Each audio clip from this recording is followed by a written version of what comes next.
Welcome to the Injection Connection, in-depth discussions with thought leaders and professionals in the polyurethane infrastructure repair industry, hosted by Jim Spiegel, Vice President of Alchemy Speed Tech and board member at the International Concrete Repair Institute.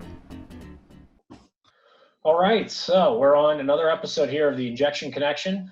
We have the guys from Lift It Rite on with us. I'm going to let them do the introductions for everyone. So I'm the host, as Jim Spiegel, the Alchemy Speed Tech, and open up to you guys. Matt and Travis, give us a little introduction and tell us a little bit about your business.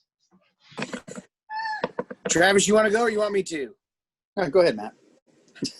Matt Chittick, co-owner with Travis Germick at Lift It Rite.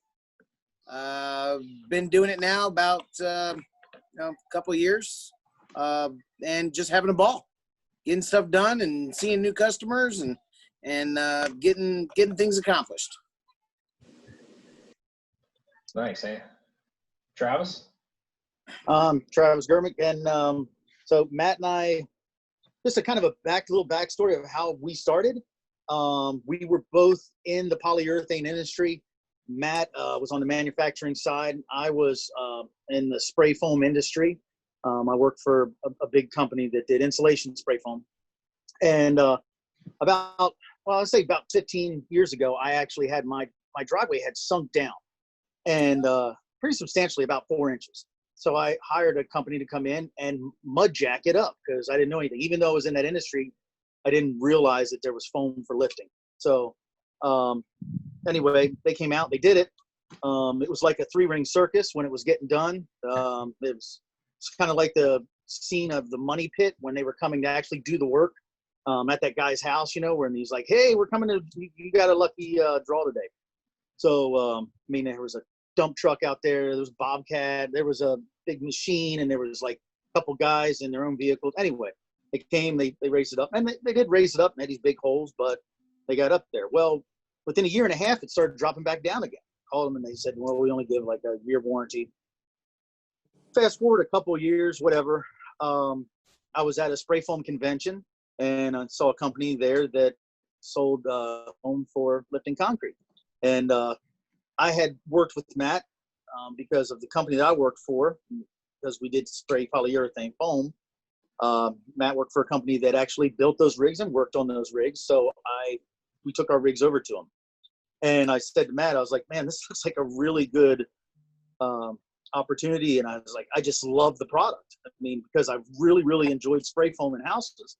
And so I was like, wow, here's another use for it. And by the way, my driveway sunk because I used mud jacking. So I wanted to use polyurethane to lift it up.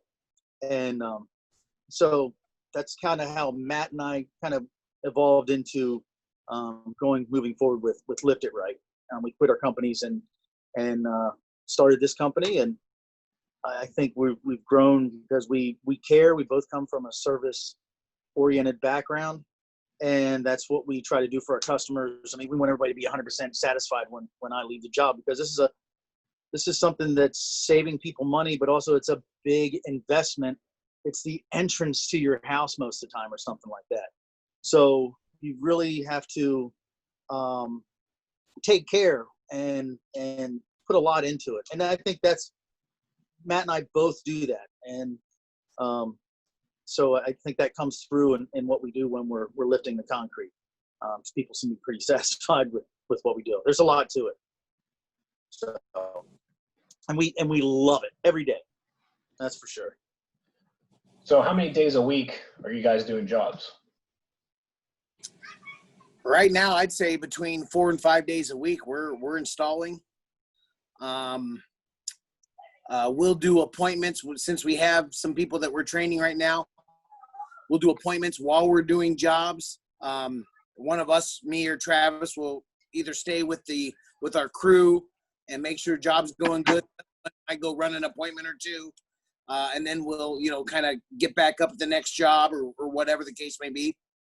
And then we're taking a couple of days a week and doing nothing but running appointments. So we're getting busier and busier and more appointments and more jobs. And we're booked out till about the middle of July right now. So, yeah, everything's great. Yeah, so to kind of timestamp this, because who knows when people actually hear this, it's June 11th, 2020. You know, we're in the middle of the whole COVID crisis. We have citizen unrest. We have a whole bunch of things going on right now, as everyone knows. Have you guys stayed busy? Now, you guys are in Georgia, of course. Georgia seemed, in my estimation, you know, we're a Georgia-based company, of course, but I live in California. Georgia seemed to not really shut down that much, right? No, it didn't. People were still contacting us and saying, hey, I want to get a price for this. So, but we did shelter in place for about 30 days. And during that time, we had people send over pictures. We made some changes to some of our protocols, reviewed that for when we did go back, made those changes, and we had time to implement those and work through them. But you know, during the time we were kind of shut down and we were doing quotes off of pictures and stuff like that, we actually booked up 2 weeks out. We already had stuff. We just kind of pushed them out. But I think we booked another 2 weeks of work by doing pictures and that kind of thing, because a lot of our work is from referrals as well as people looking at our reviews. So we do pretty well, and people come to us because we kind of made that name for ourselves. So even during that downtime, we had customers that supported us. We had builders and stuff that were getting jobs done during that, you know, since it was kind of slow and that kind of thing. So it's a great feeling knowing that our customers were still reaching out to us, and, you know, we weren't thinking that, hey, this is, you know, end of days or something like that. It just, it felt like there was still people wanting to get taken care of stuff. I mean, because everybody was home. So Everybody was home, and I think seeing all the problems that their houses had, and hey, while at home, why not get some things figured out? Yep.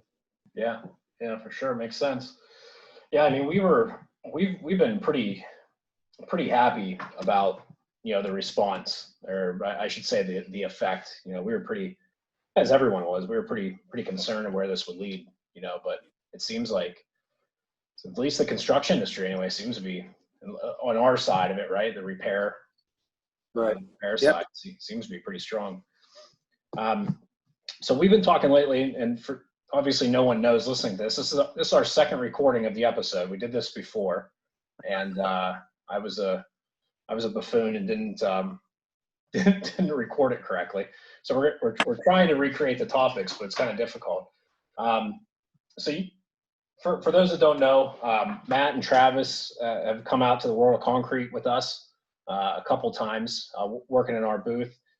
Can you guys talk a little bit about the trade show, the importance of that interaction with customers, how you guys see your time spent in efforts like that? You want to take that, Travis, or you want me to? Go ahead, Matt. So going out to the World of Concrete, and not only being on the manufacturer side, but talking with actual people out there doing it, and seeing all the products that are out there for the different things that you could do in this realm of concrete, I think has not only been important for me and Travis as business owners, but also, you know, the knowledge that we have and being able to talk to people and express our experiences and hear theirs and in different parts of the country that people are working in and stuff like that has really been invaluable, I think, to us, because there's some things that we've tried that we never would have thought of without those customers saying, hey, this happened to me and I did. It's just been a lot of give and take and learn and really great conversations with a lot of people from all over the world. I mean, when the Australian guys were there, that was neat to talk to them and see what they're doing, you know? So I feel that trade shows are very, very important. If anything, it takes a business owner maybe out of his comfort of just doing jobs and throws more experiences at him, as well as information, which information and knowledge is, you know, only going to make somebody or some company better, in my opinion.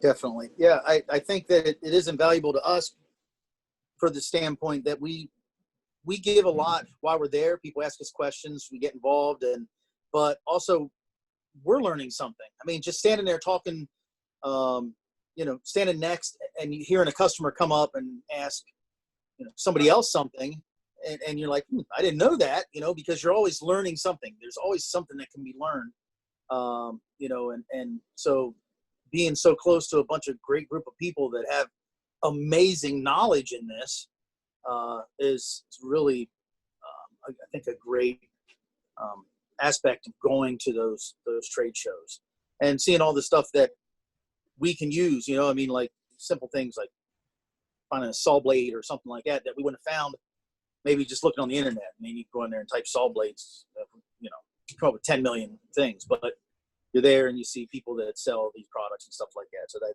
was very helpful as well. Well, to find it on the internet, you have to be looking for that on the internet, though, Yeah. So yeah, you're probably looking at other stuff. Is my point.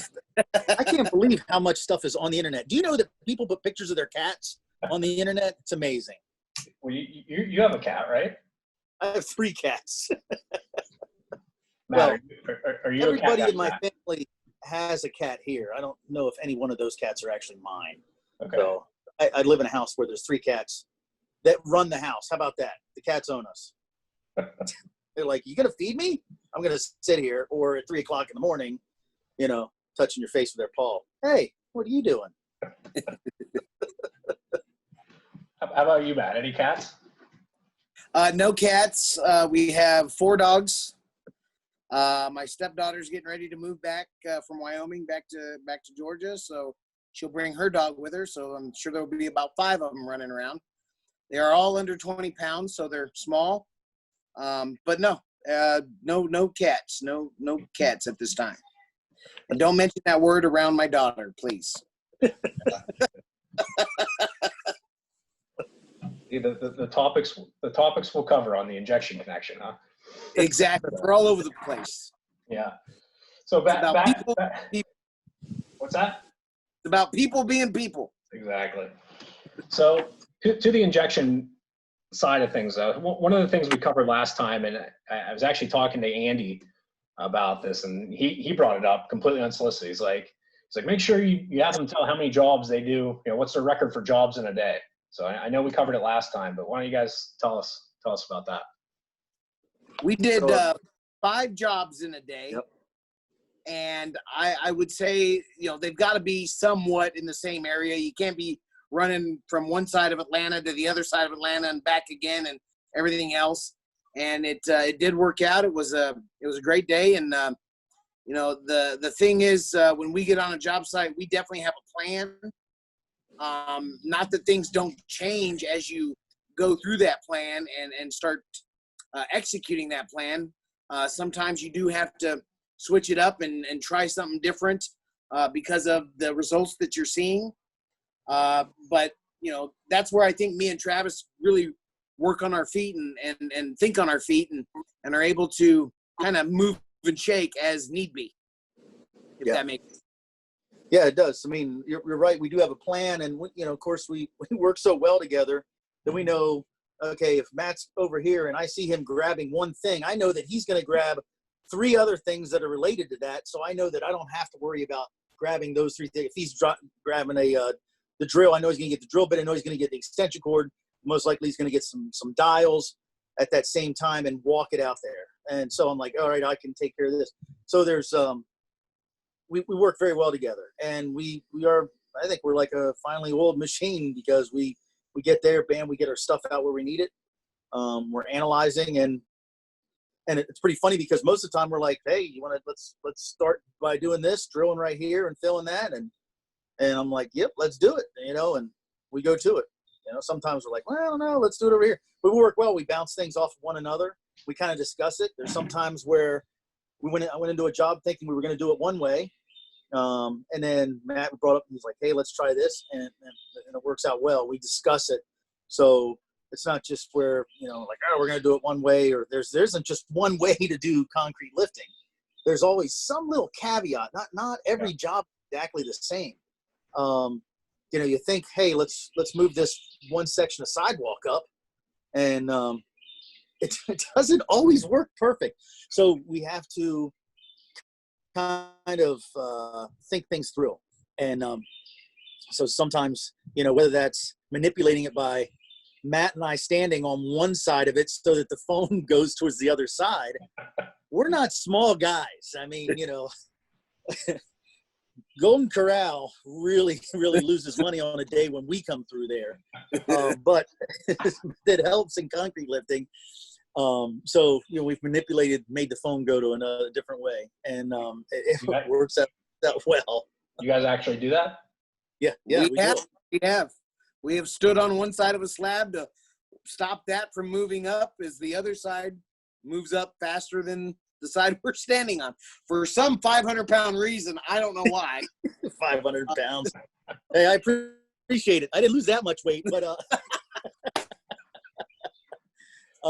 because we know the science behind the foam. The foam is gonna take the path of least resistance, right? So if you have a slab that's a 6 by 6 foot slab and it's not being impeded on any four sides, if we stand on one side of that, our weight is gonna make that the lesser or the harder side to push, so that foam has a tendency to go to the other side. It doesn't work all the time, I'm just saying.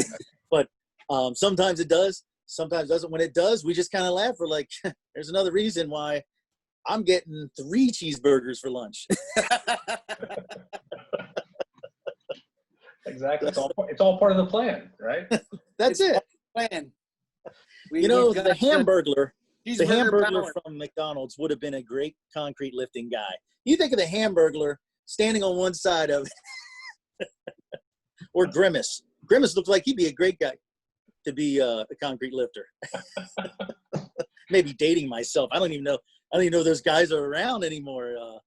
There is some truth to that. I think it's some Disney properties. Sometimes they would actually have contractors do that. Like if they're doing work during the day, they would actually have contractors like dress up, so that you wouldn't be able to really tell that it was, that they were working.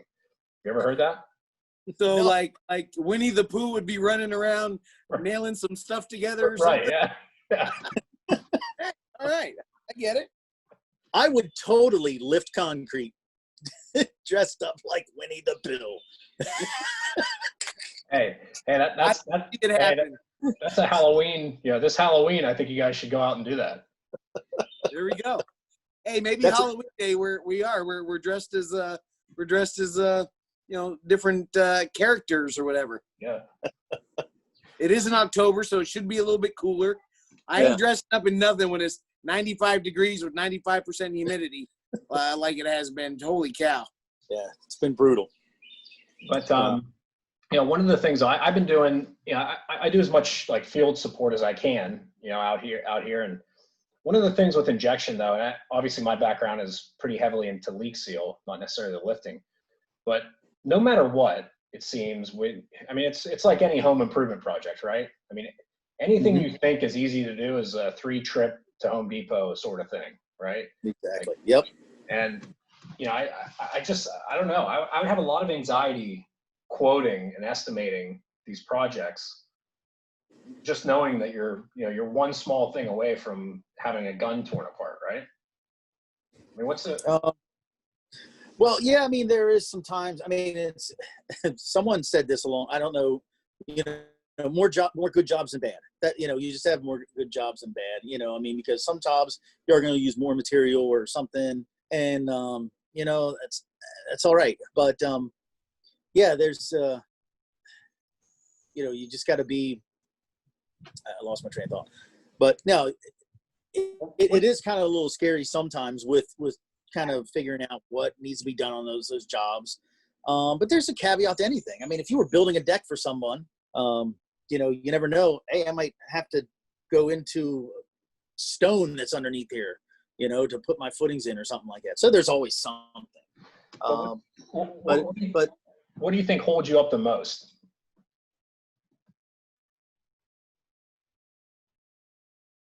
Would say, so if something is binding, especially up against a structure, I would say, because you can't get a saw there typically. So I would say binding slabs are the hardest thing that we deal with. But sometimes we've done a couple jobs here recently where the bind was good and it allowed something to come up together like we needed it to, versus break that crack that was binding apart and lift one side versus the other side. So binding slabs is the hardest thing to figure out and make work for you, I would say. Mm-hmm. Yep, So definitely. So when you have binding, something binding, when do you make the decision to cut into it? Well, lately we've been kind of making that decision. You can kind of look at it and say, okay, instead of it, there's a possibility of it binding or something like that, we'll go ahead and take care of it. I mean, those saw blades we were talking about earlier in the podcast are amazing that we picked up.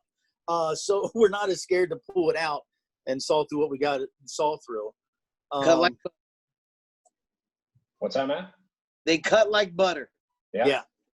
That was an actual company that we met out there at the at World of Concrete. We bought 3 blades from the guy. Well, actually, he sent us one first. We tried it, and we're like, yep, need more of these. And I don't think we've used any of the ones we just bought. I think we're still on the first one. We are. I mean, they're really good blades. You want to give them a plug? What kind of blade is it? What is that? Diamond? We'll come back to that. We'll look for it. Matt's going to look for it. But, so when we've got to figure out where we're going to cut into, just grab the saw and cut it out. Diamond Blade Warehouse. So it's That's what we do at our Diamond Blade Warehouse. There you go. Super blade from the Diamond Blade Warehouse. And that, yeah, of all the blades you've used, you think that's one of the better ones?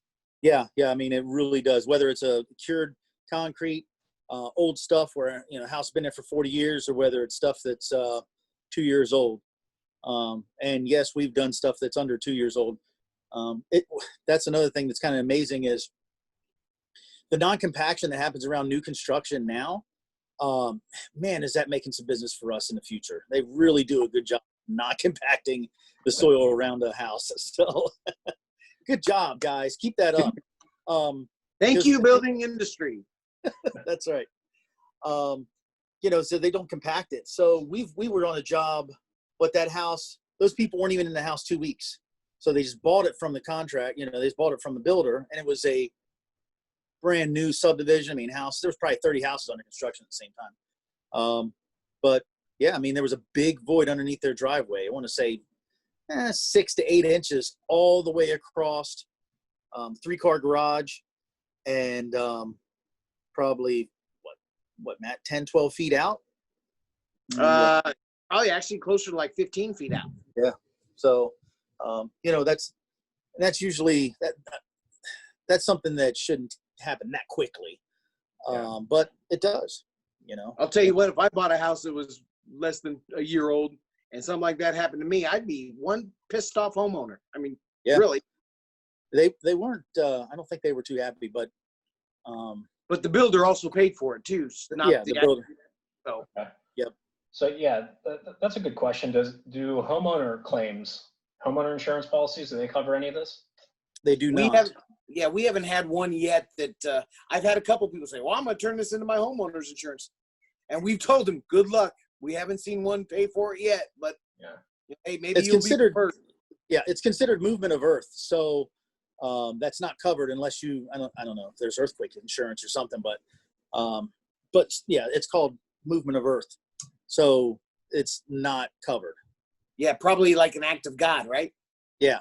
When theoretically every single thing could be considered that, right? That's true. Yeah, that's just a big loophole for insurance companies not to. Right.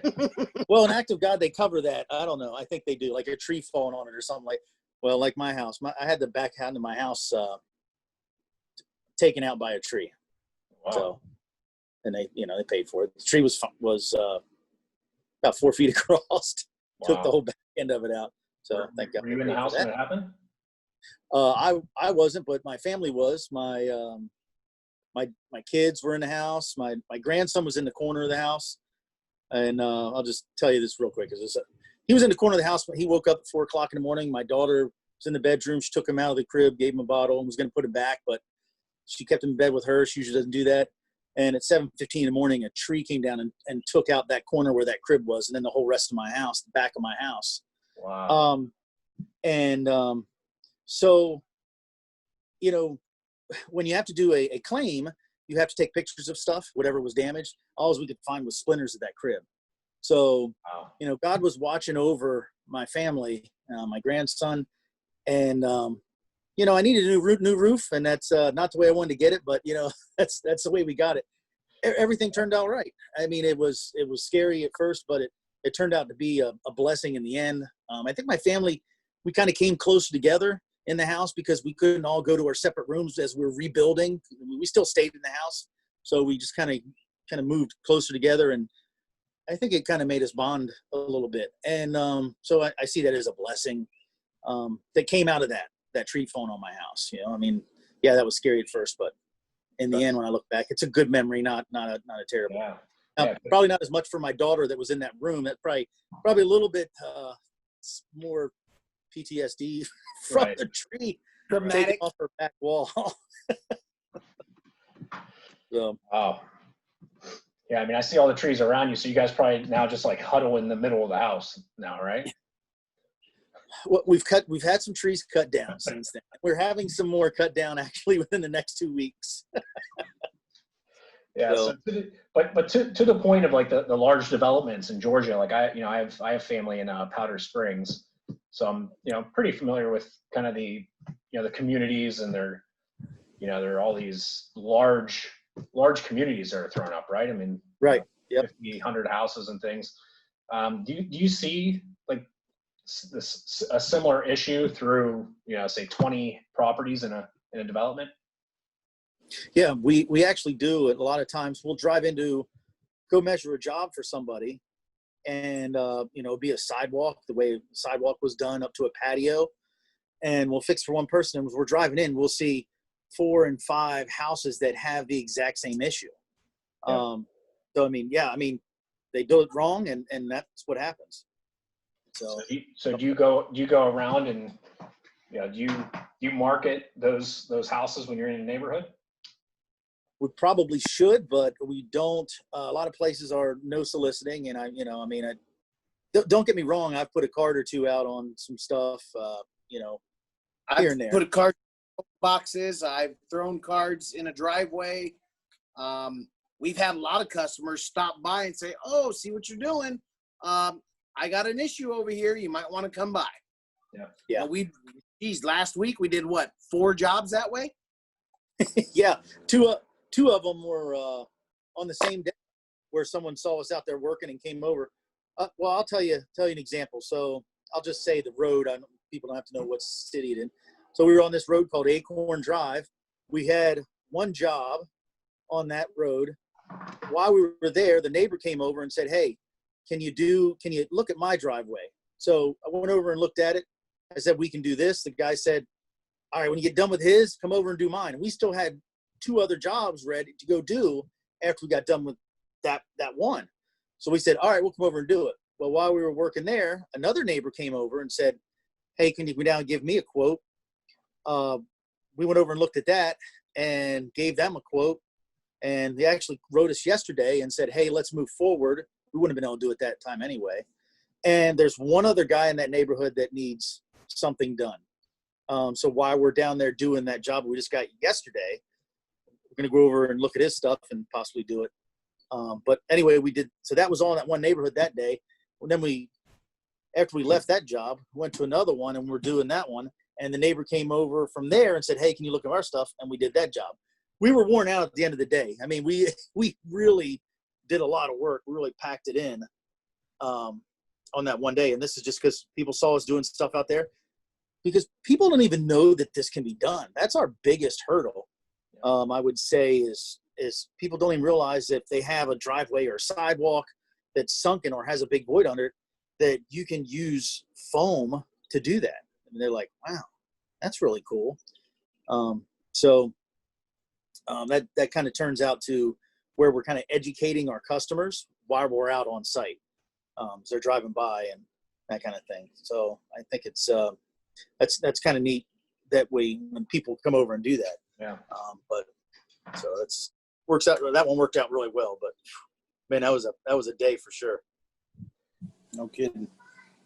So we're coming up on the half-hour mark here. So we'll be wrapping it up. We'll end it with this one from each of you. If if there's one thing that you guys could, a piece of advice to or some sage wisdom, as I know you guys are full of it and punchlines. You know, what would you say to someone thinking about getting into the lifting business? And I know your answers will probably be don't do it, right? So you don't have another competitor. Don't do it in Atlanta. Don't do it in Atlanta. That's right. Or anywhere in the Southeast. Wherever you want to, just not Atlanta. Or maybe nowhere in the Southeast. We may expand out, so we don't have to drive too far. But if you're going to get into the industry, I would say that get with Alchemy Speed Tech and get some training. Hang out with those guys. Come down and watch someone do the work. Yeah. Get with a reputable company. Come with us, and work for a day or two and see what it's all about. There's a lot of people that can definitely do this job, but there's also a lot of people that could not do this job. There's a work ethic that goes with it. I think with any spray foam or something like that, if it's insulation or whether it's this, but there's a special ethic that has to go, and it's special type of person it takes to get into this. But I mean, we absolutely love it. We every day we get up, we're excited to do what we do, because our customers' minds are blown every time they see foam lifting concrete, and we feed off of that. I mean, they're over there like, wow, that was cool. And I'm like, I know, right? That was really neat. We're really psyched about it as well. There's a lot of times where Matt and I are out there high-fiving each other, because we just, hey, that was a really cool job we just did. But that's the only takeaway I have with it. I mean, I think it's a great industry to be in. I think it's a great service that we're offering. And it's cool too. It really is some neat stuff. What do you think, Matt? I 100% agree. I would tell somebody that, how do I want to say this? Learning it is, you can learn all the ins and outs of it, but until you get on the job sites and you see some things happen and you kind of roll with the punches, and me and Travis, we have fun. I mean, if you have fun, it doesn't feel like you're working, and I would say have fun. You're going to have, you want to look for more good jobs than bad, but don't let the bad jobs bring down your attitude, because your customers will feed off of your attitude. If you have a great positive attitude, those customers are going to have a great positive attitude. And if they have a great positive attitude, guess what? They love writing checks. Yeah. Absolutely. I couldn't agree with you more that the attitude is such a big part of it, and that starts when you get out of your truck, right? Like, absolutely. If you get out of your truck and your smiles and patting them, having a good time with them, like that just it just leads into a good experience. And not only do they feel like they trust you, but when things go wrong, they're more tolerant, I feel. Yeah, absolutely. I would say because of our attitudes and things like that, we've been able to explain some things to customers and show them what happened here or what that's there or whatnot. And they know that we're the professional because that's the way we come across, and we keep them involved in it. And when they see these things happen, I think they're a lot more tolerant and really accept some of the imperfections that might be, because getting concrete back to the original exact part or area that it was might not always be what you can do. But if you talk about those expectations and you keep the customer informed and you're upbeat and positive, that's just going to transcend right to your customer, and then everybody's okay and everybody's having a good day. Yep, absolutely. And if you can do all this in a hamburglar costume, all the better, right? Man, oh, yeah. I think I'm gonna have Travis go out there as Ronald McDonald. I would do it. Hey, what Would it be hilarious though if we did all of a sudden see like a hamburglar lifting company pop up in Atlanta? Yeah, no kidding. Yeah, there might be a draw to that. I mean, kids would, people's kids would want them to come to their house, Very true. We'll bring hamburgers every time. Hey, we're gonna lift your concrete and do some balloon animals for the kids. Exactly. All right, guys. Why don't you give us give us a plug, website, phone number, service area, all those things before we sign off. We're pretty much all of North Georgia, from Blue Ridge all the way down to about Macon and LaGrange. We cover it all. We don't go as far east as Augusta, but we do go out to Lake Oconee. LiftItRiteLLC.com. There's our website. Our office phone number is 470-294-0313. And you can hit us up on email. We have a YouTube channel. We're out there. We're all over the place. You can also look at us on Facebook. We got a lot of great videos and stuff like that. So look us up on Facebook, and that's LiftItRiteLLC.com. And Rite is spelled R-I-T-E, like Rite Aid. Are they even still in business? I think they are. Anyway, but that's how we spell it.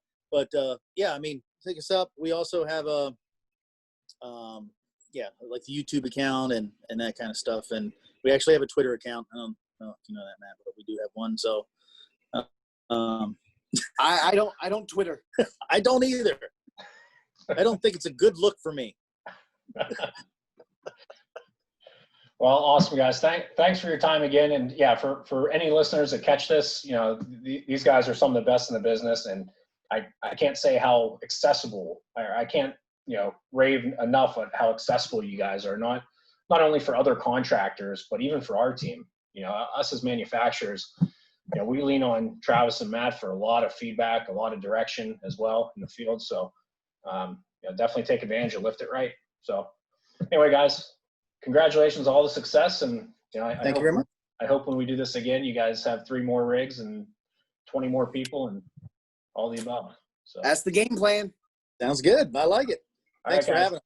Yep. Thanks a lot. Thanks, Jim. Yep. We'll see you. Later, guys.